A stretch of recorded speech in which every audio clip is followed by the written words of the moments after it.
Hello. Yep. Uh, you got it right. Counting is tough. Counting is really, really tough. But, you know, probably counting is cool. What I mean by that is, what I mean by that is, you always don't need to count exactly. Uh, there's always, when we're working with scale, there's always acceptable error rate. If you fall into a reasonable error rate, you could. So we can use these probabilities in our favor to, make our lives much better by counting. Let's jump into it. Let's say you have a new website, donkeycoffee.com, where, donkeys can order coffee. Of course, donkeys do love coffee. Uh, they absolutely love coffee. And now the donkeys have started ordering coffee from your website. You have a task at your hand. You have to identify how many donkeys did you serve to. It's not how many coffees you served, it's how many donkeys did you serve. So at the end of the day, it's going to be like you have to count the unique donkeys on your website. Now you can go the traditional route. Uh, you can use a hash map set, whatever that is, and kind of keep a mapping in place, uh, saying, hey, this is a unique donkey. It is not present in my record. I have to use a count by one. Fair enough. Right? All fair enough. Now, let's say your this hash map or this record you're keeping in memory, it takes 100 bytes for one donkey. This consider that for example. It could be a combination of the donkey's name, email ID, address, whatever, phone number, the credit card, including all of that. Let's say you have the size of one record comes down to 100 bytes. Let's say 100 donkeys started ordering. Now, if you have 10 KB in memory, now 100,000 donkeys goes to 10 MB, a million donkeys goes to 100 MB, 100 million donkeys go to a 10 GB, 3 billion donkeys is 300 gigabytes, right? Now, you've gone viral. If you have 3 billion donkeys ordering coffee from you, you've gone viral. That means Zaki Boy is right after you. He's gonna take over Dr. Coffee and he's gonna ask, hey man, 300 GB is not probably not. I'm not gonna give you 300 gigabytes of RAM to tell me how many donkeys you'll be assigning to, right? Now we're gonna answer. Yeah, we gotta answer. Lucky boy. Let's see what we can do. Right? Hey, there's one simple approach we could take. Um, let's say there are n numbers distributed evenly between 0 and 1. Some of them have been repeated, some have not been repeated, all of that. Now, if I have to find the cardinality of this stream of numbers between 0 and 1, uh, I would need the maximum number. Let's say the maximum number is 1, and the minimum number in the stream is 0.01. You can simply say that, hey, I see the highest number is 1, the lowest is 0.01, and it's a uniform distribution. It's a uniform distribution. So there's going to be 100 unique numbers. Right? You could say that. This is because of the uniform distribution. The key word here is the uniform distribution, and that allows us to make these statements, of course, with a certain error rate. But yes, this is to some extent a correct statement. But donkeys do not have uniform distributions. Donkeys do not know about uniform distribution. So, what do we do? What do we do here? Now, our friend Flowlet and Martin, we come up with the algorithm, right? Now, let's look at a bunch of these binaries we cannot convert it. We got from a numbers. Uh, if you see that there is 0, 1, 0, 0. If you want to see and the pattern we're looking for here is the leading consecutive zeros, right? This has about 0. This is about this is about one consecutive one leading 0, uh, 0. these zeros, and this has two leading consecutive zeros. This has three. This has four. So my point being, if I have to find out the probability or the probability of in which with which uh, I can find n leading consecutive zeros as 1 by 2 pi k. I'll get to that. Let's get to that. Yeah. If I want to do before we do that, now we know that donkeys don't have a unique, or they don't know anything about uniform distribution. You can't say, hey, your email should be uniformly distributed, right? So now we need a hash function. This is a very key part. We somehow hash this information you have about the donkeys into generating a uniformly distributed binary output. And now, as I mentioned again, probability of finding k leading consecutive zeros is 1 over k. Now, if I define a function p of x as the number of leading consecutive zeros uh, for a set from 1 to m, you can say the cardinality is 2 power v. I'll get to it, where v is the maximum, highest number of consecutive zeros. We take the highest consecutive number of zeros we've seen in the stream, and we raise it to the power of 2, right?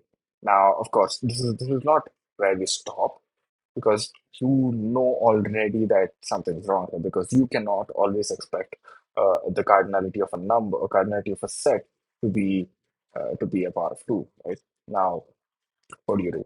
Of course, there is the statistics. Flat and Martin. It's a very clear crystal mathematics paper, and statistics show that there's a bias. So when it is a correction, now the cardinality formula goes to power v by five is around 0.77351, right? Now you can use this formula. Yeah, definitely usable. Now there are some obvious problems here, right? Now results can vary significantly depending on the hash function used. So if I'm using a hash function and you are using a different hash function, now how do I say, and you would definitely get a different result than me. And there's no way for me to correlate or pick and choose between your hash versus my hash algorithm, right? Now, the variance is also high, and the outliers are ignored, even if there is one single number or the hash output in the stream which has too many zeros. Your variance is high, and your outlier is disturbing your result. Now, for more accurate results, you might need to use like uh, and different hash functions. We'll run the same algorithm with and different hash functions. We'll take the mean median out of the cardinalities that was obtained from each of these hash functions, and we'll probably take a mean out of it. Yeah. Now, to do that, so we can do that. Now, Flowlet and Duran, they were persistent points. They were on the Zaza all the time. I'm sorry I said that, but yeah. So they come up with different hashing. They say that, hey, using different hashing techniques is expensive and it's time consuming. You need to spend a lot of compute and memory and time to kind of get this done. What we're gonna do is we're gonna use a single hashing function, but we're gonna split the outputs into n different buckets. Now, and we can do the max or in each of these buckets and then take an average, which will be v. The formula to compute still remains the same, but now v is the average taken across all the n buckets. This kind of reduces the variance a bit, because now it's not like, hey, I've concentrated everything across one bucket and I'm just taking a max, right? So it's varied across n buckets. Now, let's say there are four buckets. The buckets kind of need to be a part of two, because the register, you need to see how many bits you need to pick up from the input stream for you to select the index. So let's say you hash the donkey one and you get this result. Yeah, this is the binary output of your hash, and we have four buckets. So all we need is the first two bits of this hash output to infer which bucket does this go to, which bucket should we place this field into, right? Now we are splitting this like this. Uh, now what's gonna happen is you're gonna have uh, three leading zeros. You split this into two parts. The first two bits is 1 0 that represents that hey, you go sit in the bucket two. Now and we have three leading zeros. That means hey, the value of this bucket should be three. And if there is anything else, it compares that the max value that goes and sits in here is three. Right now, you do that for all. This kind of represents the presents the picture in a much better way. So uh, if you look at this, you take the input stream and you see that there's one. There's just one leading zero. The second bucket go here. First bucket go here. Here. The index, the actual zero based index, of course. I might be confused with this, but this is what um, the right approach here is. Now, to do this, you've streamlined your things. Now you've distributed your results across some buckets. What do you do? The variance has gone down a bit. Yeah. Now the L1, L2, and Ln being the highest values of each of these buckets, the formula goes something like this, where you take an average out of them, and uh, multiply with the entire cardinality, right? Um, log, of course. Log is not perfect. A goal is not to be perfect, but to be, within a reasonable error. So, the errors or the error rates for log are defined, can be calculated through this formula 1.3 over root n being the number of buckets. So as you can see, the more the number of buckets you have, the the error rates go down significantly. Now I'm going to quote something from the paper itself. So it says the log counting algorithm makes it possible to estimate cardinalities with 10 power 8 10 power 8 with a standard error of 4%, using 1024 registers of 5 bits each. That means 640 bytes in total, right? That is, dude, 10 power. So if we switch back to our donkey situation, each donkey is a uh, 10 power 2 by bits. So 10 power 8, that is 10 power 6. You could store 10 power 6 donkeys with just 640 bytes. Isn't that mental? That's absolutely mental, I would say.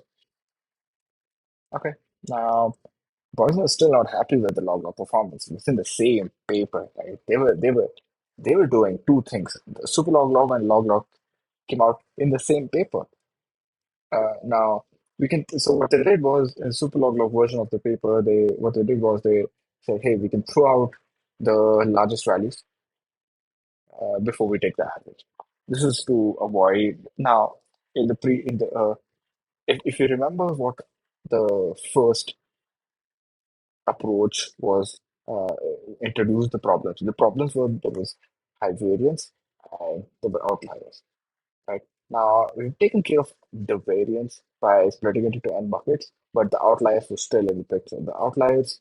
Uh, the outliers were still a problem, and now we're just gonna say that hey, the 30% top outputs or the buckets which have the maximum 30%, we're just gonna remove them. We're just gonna not gonna consider that for the average. We took only the smallest 70% buckets for the average.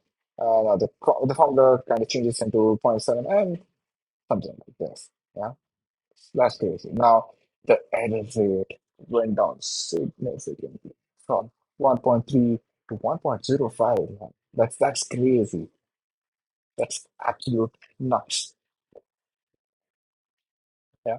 Now, this is how we would define uh, 1.0, the error rate for SuperLogLog, that's right. Let's take a look at how SuperLogLog actually, you know, actually performs in real life scenarios. They did King Lear, Shakespeare, all elements of pi, the numbers occurring in pi, even some random data, right? Now, the standard error rate was 1.5, 1.6. Shakespeare all 0.6. Come on, dude, come on. That is nuts. That is crazy, right? This is absolutely mind-boggling, right? Now, they were still not okay. They were this is absolutely crazy now. Lila continues to work on this algorithm right now. Instead of using a geometric mean, in which was used in superloglog, we started using a harmonic mean in hyperloglog. Now the error rate goes down from 1.05 to 1.04 by root n. Right? This is insane. It is insane how we got here, right? Now, what is this all about, right? What has all of this been about? We went from almost using 30 gigabits, 30 gigabytes of RAM to around 12 to 16 kilobytes. Like with that's just because of probabilistic algorithms. Uh, of course, we also went down from 100% accuracy rate to like somewhere around 2 to 3, like 1 or 2% error rate. But that's okay. That's okay. Like Zuckerberg won't bite you if you have a 300 billion users and you said, hey, you have 3 billion users and you reported your unique donkey count to be 2.9888 billion. Zuck is not going to complain if you're going to lose about 2,000, 1,000, 1,500 users. He's not going to complain. He's a donkey himself. So that's still valid, and it makes the approach it's more realistic to do this. Right? Now, the counting donkeys could be hard. It is hard. Donkeys could be users of Reddit, Instagram, or anything scale where you're counting on fingers or in memory is too tough. Now, modified versions of this HyperLogLog are still being used by Redis, Presto, BigQuery, Druid, you name it. All these big data databases, they definitely use versions of this. Right, that's about it for me. Let's look at some implementation of Redis about this. I just wanted to give you guys a quick rundown on that Redis actually uses HyperLogLog. Yeah? Um, so there's a HyperLogLog data structure defined by Redis itself. They use it for the pfadd command. Yeah, let's dive into this. So they have a brief description of uh, what the code does and all of that. You could take a look at it. There's a sparse representation. There's a dense representation. They switch between sparse and dense when the number of buckets are not enough. All of that. So I'm not going to get into the finer details, but let's just take a hovering look over all the signatures of the functions. What are they talking about, right? So yeah, you please feel free to go through this code. This is amazingly documented code. Uh, the writers of the paper, one of the authors of the paper itself, has committed to the code. So yeah, I'll get to that as well. Yeah. So yeah, so they defined the key value or the m value to be 14. So the total number of buckets would be 2 power 14. They're going to just use the 14 bits. We use just like we used 2 bits or the 2 bits from the beginning for to decide which index the bucket index they're going to use 14. So 64 minus 14 is what they're going to use for uh, the the ordering, the to determine the number of leading zeros, right? Yeah. Now, so with physical 14, that's going to be 384 registers, right? Uh, how many bits are we going to count up? Six. 2 by 6 is 64. So we're going to use 6 bits in each of these registers. right? Which is this? There's a sparse encoding, dense encoding. There are details around it. You could definitely go through that. We're just gonna skim through, and we're gonna yeah. So the interestingly, the hash function that they've chosen is a murmur hash. If you the murmur hash is not a cryptographic hash function. It's a numeric it generates uniform distributions. It reduces the collisions. I think murmur hash 3, it's much better. But yeah, this is the optimal version. They're not going to use SHA or MD5 because they are more towards cryptographic use cases. These are not for that. Yeah, they use murmur hash 2. This is the murmur hash function, and then now let's get into some of these functions, right? Dense add. We're gonna do HL dense set, right? Old count. You're gonna set the register with or whatever the index count is, right? Um, yeah. Um, right, right.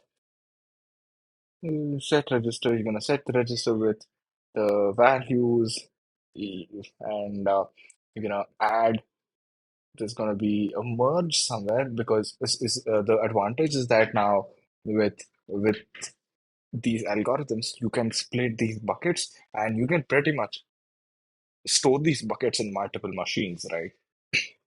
None of them, they have no dependency with each other. So you can pretty much have 100 machines storing 100 of these buckets, and you could still run all of that.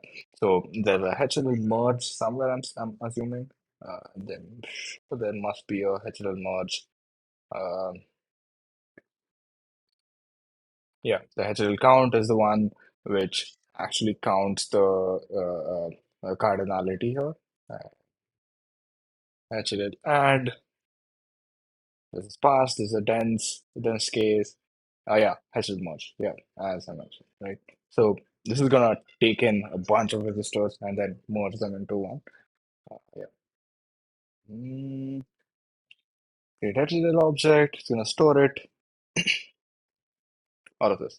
Yeah. So the pfadd command. The pfadd command. If you're familiar with that in Redis, that's what is linked to here. Pfadd command. As soon as you do that, you do a create HTML object, and then you do db add. Um, I'm not sure. Okay, db add.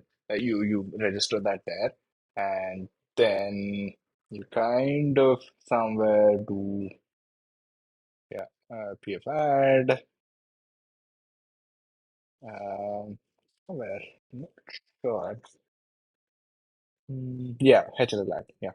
So this is where it comes down to pfadd goes and does all of this stuff for you. That's and pf count is what returns the cardinality of the site. So it kind of yeah. So all right, look up key read, and yeah, it does HLL merge. Um, right, and yeah, that's what it. All right, that's really fun exploring Redis. Yeah, just wanted to show you guys that. Cheers. Let's do some headbanging.